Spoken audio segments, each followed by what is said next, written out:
आउज़ बिल्लाहि मिनश्शैतानिर्रजीम बिस्मिल्लाहिर्रहमानिर्रहीम। अस्सलामु अलैकुम वरहमतुल्लाहि वबरकातुहू। आज हम हाजिर हैं सुल्तान सलाहुद्दीन अयूबी की ज़िंदगी पर मबनी सीरीज़ की 14th एपिसोड के साथ। लास्ट एपिसोड में हमने देखा नूरुद्दीन तंदुरुस्त होकर अमूर सल्तनत संभाल लेते हैं। नसीरुद्दीन को जलावतन करने का हुक्म दिया जाता है। तुरान शाह को गद्दारी के इल्ज़ाम में बरी कर दिया जाता है। बारबन के साथ विक्टोरिया के बदले हाजियों के रास्ते खाली करा लेने का मुआहदा होता है। मुस्लिम इत्तेहाद के लिए तमाम मुस्लिम हुक्मरानों को मदऊ किया जाता है, जिसमें बोरू कबीला भी शामिल है। ग्रेगोल अहमद और अली पर तशद्दुद करता है। सलाहुद्दीन अहमद और अली को ढूंढते हैं, मगर कोई सुराग नहीं मिलता, ना गब्रियाल की लाश मिलती है। बारबन आता है और ग्रेगोल को कहता है तमाम कैदी जंगियों के हवाले करने होंगे, मगर ग्रेगोल कहता है मैं अपने भाई का इंतकाम लूँगा। नूरुद्दीन बसाते खुद विक्टोरिया को यरूशलेम छोड़ने जाते हैं। यरूशलेम के लोग इकट्ठे होते हैं, चीख चीख कर कहते हैं सुल्तान इन जालिमों से हमें बचाओ। विक्टोरिया को बारबन के हवाले करने से पहले नूरुद्दीन पूछते हैं क्या हमारे तमाम कैदी हमें वापस मिलेंगे। बारबन कहता है ज़रूर मिलेंगे। फिर वो विक्टोरिया को बारबन के हवाले कर देती हैं। सलाहुद्दीन और अमीर मंसूर कैदी लेने जाते हैं। अहमद और अली शदीद ज़ख्मी थे। ग्रेगोल कैदी वापस करने से इनकार कर देता है। खलील की उंगली काट देता है। अहमद और अली को कत्ल करने का हुक्म देता है। वो ब्लैकफोर्ड की वापसी का मुतालबा करता है। सलाहुद्दीन और अमीर मंसूर नूरुद्दीन के पास आते हैं और ग्रेगोल के मुतालबे के बारे में बताते हैं। बारबन एक written agreement with stamp Nooruddin को देता है, मगर विक्टोरिया नूरुद्दीन पर तलवार तान लेती है और गब्रियाल का इंतकाम लेने की धमकी देती है। नूरुद्दीन वापस महल आ जाते हैं। नूरुद्दीन लकड़ी के चमचे अपने हाथों से बनाते हैं और कहते हैं इनको फरोख्त करके उसकी रकम हाजियों पर खर्च की जाए। नूरुद्दीन को पैगाम मिलता है हाजी हज पर जाने से कबल आपसे मिलना चाहते हैं। नूरुद्दीन उनसे मिलते हैं और उनमें एक कपल था जिसकी छोटी सी बेटी थी। सब हाजी हज पर रवाना होते हैं।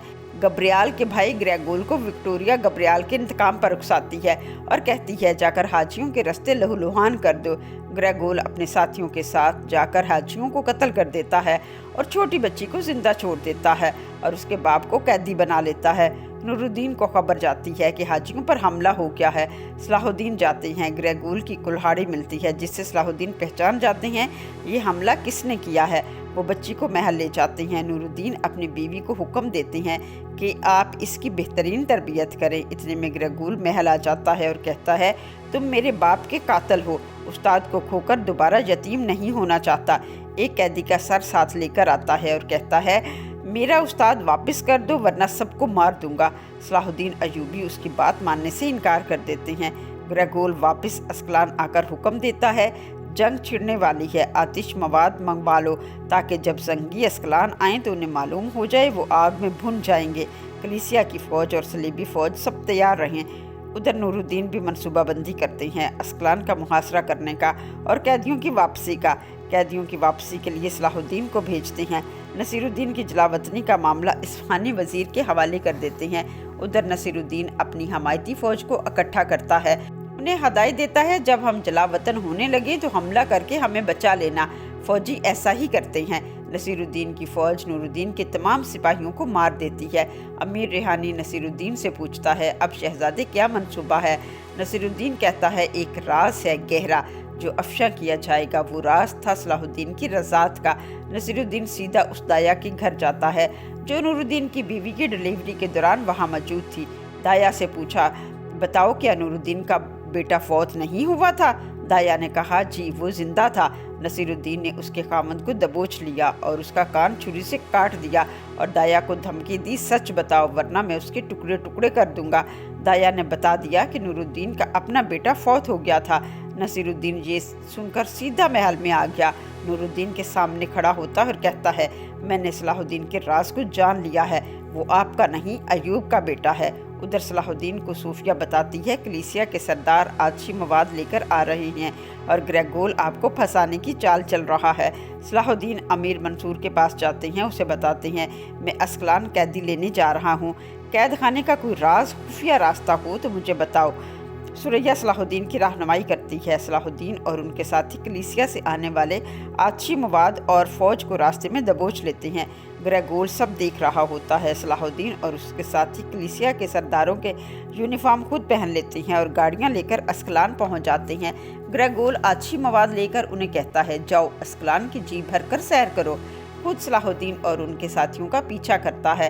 گریگول اپنے ساتھی سے کہتا ہے، جیسے ہی صلاح الدین قید خانے میں اپنے ساتھیوں کو آزاد کرانے کے لیے جائے گا، میں وہیں اس کو قید کروں گا، دروازے بند کر کے اس کا خون بہاؤں گا۔ صلاح الدین جیل خانے کے باہر ڈیوٹی پر موجود سپاہیوں کو کہتے ہیں، آپ جاؤ، اب ہماری ڈیوٹی کا ٹائم ہے۔ وہ چلے جاتے ہیں۔ صلاح الدین قید خانے میں جاتے ہیں تو گریگول آ جاتا ہے اور للکارتا ہے، صلاح الدین میں تمہاری ساری چالوں کو دیکھ رہا تھا، اب میں تمہارا اور تمہارے ساتھیوں کا خون بہاؤں گا۔ صلاح الدین بائیں طرف لگی شمع کے ہینڈل کو دباتے ہیں، دروازہ بند ہو جاتا ہے۔ گریگول اور اس کا ساتھی قید ہو جاتے ہیں۔ بیک سائیڈ کا دروازہ صوفیہ بند کر دیتی ہے۔ صلاح الدین اپنے ساتھیوں کو کلیسیا کے سرداروں کے یونیفارم پہنا کر باہر لے جاتے ہیں۔ جب صلاح الدین اور اس کے ساتھی قلعے سے باہر چلے جاتے ہیں تو صوفیہ گریگول کا دروازہ کھول دیتی ہے۔ گریگول اور اس کا ساتھی باہر بھاگتے ہیں۔ صلاح الدین باہر نکل چکے تھے۔ صلاح الدین باہر نکل کر دیکھتے ہیں، نور الدین نے منصوبے کے مطابق اسکلان کا محاصرہ کرنا تھا، نہ نور الدین تھے نہ اسکلان کا محاصرہ۔ صلاح الدین یہ سب دیکھ کر پریشان ہو جاتے ہیں اور کہتے ہیں، یقیناً کوئی سنگین معاملہ ہے جو بابا نہیں آئے۔ ادھر نصیر الدین نور الدین کو بلیک میل کرتا ہے اور شرائط رکھتا ہے کہ مجھے محل میں رہنے کی اجازت دی جائے، مجھے تمام مراعات دی جائیں اور اسکلان کو چھوڑ دیا جائے۔ جب نور الدین مطالبات نہیں مانتے تو وہ ایک پرانے شاہی طبیب کو بطور گواہ پیش کرتا ہے، جو بتاتا ہے کہ نور الدین کے بیٹے کی جان میں نے نہیں بچائی، شاید کسی اور حکیم نے بچائی ہو۔ نصیر الدین اسے وہیں پر قتل کر دیتا ہے۔ صلاح الدین محل واپس آ جاتے ہیں، اپنے بابا سے خفا ہوتے ہیں کہ اتنا اہم مارکہ آپ نے نصیر الدین کے ساتھ گفتگو میں گوا دیا۔ نور الدین کہتے ہیں، نصیر الدین نے معافی مانگ لی ہے اور میں نے اسے معاف کر دیا ہے۔ صلاح الدین اس معافی کی مخالفت کرتے ہیں، مگر نور الدین کہتے ہیں، تم خاموش رہو، معافی ہو چکی۔ صلاح الدین کہتے ہیں، اس کمرے میں ایک جان چلی گئی، آپ دونوں بھائیوں کی ملاقات ہو سکتا ہے اس کمرے میں آنے والا کوئی بھی زندہ نہ بچا ہو، اس میں کیا راز ہے؟ صلاح الدین اسکلان کا محاصرہ کرنے کا مطالبہ کرتے ہیں، مگر نور الدین انکار کر دیتے ہیں۔ صلاح الدین ملا عمر کے پاس آتے ہیں، پریشانی شیئر کرتے ہیں۔ ملا عمر صلاح الدین کو سمجھاتے ہیں، انتظار کرو، اس راز کو جاننے کی کوشش میں اس آگ میں ہاتھ نہ ڈالو، کہیں سب جل کر راکھ نہ ہو جائے۔ صلاح الدین کے ساتھی خلیل کو خیمہ بستیوں میں چھوڑنے جاتے ہیں۔ راستے میں گریگول کے ساتھی حملہ کر دیتے ہیں۔ خلیل راستہ بدل کر بھاگ جاتا ہے۔ یہ خبر صلاح الدین کو محل میں پہنچائی جاتی ہے، وہ فوراً ان کی مدد کو جاتے ہیں۔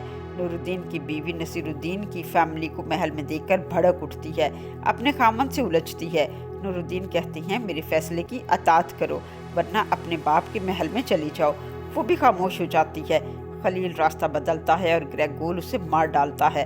احمد، علی اور ابراہیم سب کو پکڑ لیتا ہے اور سوائے ایک سرحدی غازی کے سب کو شہید کر دیتا ہے۔ صلاح الدین کے پہنچنے تک سب اللہ کو پیارے ہو چکے تھے۔ بورو ایک خانہ بدوش قوم تھی جو بھیڑیے کی کھال پہنتے تھے۔ ان کا لیڈر زکی تھا، کبھی وہ دمشق کے حاکم ہوا کرتے تھے۔ نور الدین زنگی نے دمشق ان سے چھینا تھا۔ وکٹوریا بورو قبیلے کے سردار کی بہن عصمت کے پاس اتحاد کا پیغام لے کر آتی ہے، جسے وہ ٹھکرا دیتی ہے۔ بورو بھی زنگی کے دشمن ہے، اس نے جاسوس چھوڑے تاکہ نور الدین کا پتہ چلے کہ وہ کہاں ہے۔ بورو کی ایک جاسوس بتاتی ہے زنگی اس وقت شکارگاہ میں ہے۔ عصمت نور الدین کا نشانہ باندھتی ہے۔ محافظ نور الدین کو گھیرے میں لے لیتے ہیں۔ عصمت پوچھتی ہے، تم نے میرے بھائی کو ملاقات کا پیغام کیوں بھیجا؟ نور الدین کہتے ہیں، متحد ہو کر صلیبیوں کا مقابلہ کرنے کے لیے، اگر ہم بکھرے رہے تو ہمیں وہ زندہ نگل جائیں گے۔ عصمت کہتی ہے، برسوں پہلے تم نے ہم سے ہمارا وطن چھین لیا، میرا باپ تمہاری وجہ سے ایڑیاں رگڑ رگڑ کر مر گیا، اب تم ہم سے تعاون کرنا چاہتے ہو؟ امیر منصور بھی خلیل کی موت کا ذمہ دار صلاح الدین کو سمجھتے ہیں، وہ بھی زنگیوں کے خلاف اعلان جنگ کر دیتے ہیں۔ نور الدین محبت سے اسے دعوتی اتحاد دیتے ہیں، امیر منصور متحد ہونے سے انکار کر دیتے ہیں۔ نصیر الدین نور الدین کو مشورہ دیتا ہے، جنگ سے بچنے کا ایک ہی راستہ ہے، استاد بلیک فورڈ ان کے حوالے کر دیا جائے۔ سلطان نور الدین استاد کو مرکز سے لے کر نصیر الدین کے ساتھ گریگول کو بھیجتے ہیں، وہ ان کا تبادلہ حاجیوں کی عوض کرتے ہیں۔ نصیر الدین کہتا ہے، میں نے امن قائم کرنے کے لیے نور الدین کو راضی کیا، اب ہمارے درمیان امن رہے گا۔ ग्रेगोल कहता है सलाहुद्दीन का क्या किया जाएगा। नसीरुद्दीन कहता है सलाहुद्दीन ने अगर बदअमनी की तो उसे तुम्हारे हवाले किया जाएगा, फिर तुम जो चाहे उसके साथ करना। सलाहुद्दीन को जब ये खबर मिलती है कि उस्ताद ब्लैकफुट वापस कर दिए गए हैं तो वो नूरुद्दीन के पास आते हैं और पूछते हैं अस्कलान का मुहासरा ना करना, ब्लैकफुट को वापस कर देना, ये सब क्या है मेरे सुल्तान। आज के लिए बस इतना ही। नेक्स्ट वीडियो में हम जानेंगे नूरुद्दीन सलाहुद्दीन को मुतमिन कर पाएंगे या नहीं। ये सब जानने के लिए हमारे साथ जुड़े रहिए, चैनल को सब्सक्राइब करें, वीडियो को लाइक और शेयर करें, कमेंट सेक्शन में अपनी राय का इजहार करें। मिलते हैं नेक्स्ट वीडियो में, तब तक के लिए अल्लाह हाफिज़, स्टे ब्लेस्ड।